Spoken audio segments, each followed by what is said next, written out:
মানে অনেক দিন ধরে 10 বছর বা 15 বছর থেকে যায়, আমার মনে হয় যে সবাই জাপান পছন্দ করে এবং মুভ করতে চায় না, কারণ একটা আহ, মানে মায়ের নিজের হ্যাঁ একটা ইজি জোনের মধ্যে মানে চলে। থাকাটা হয়ে যায়। এবং জাপান অনেক সেফ আমি বলবো মেয়েদের ক্ষেত্রেও।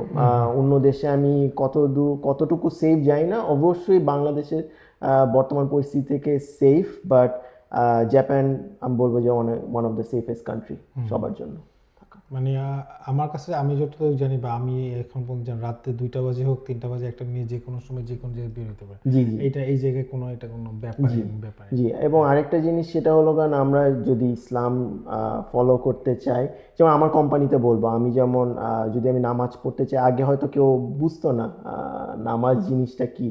সো আমার আমার অফিসে আমার যখন ওয়াক্ত হয়, আমি কোনো একটা রুমে যেয়ে আমি নামাজ পড়তে পারি। এবং আমার আমার যদি মিটিংয়ের টাইমে আমি যদি নামাজ পড়তে চাই, আমি বলে যদি বেরো হয়ে যায়, আমাকে কিছু বলে না। সো এখন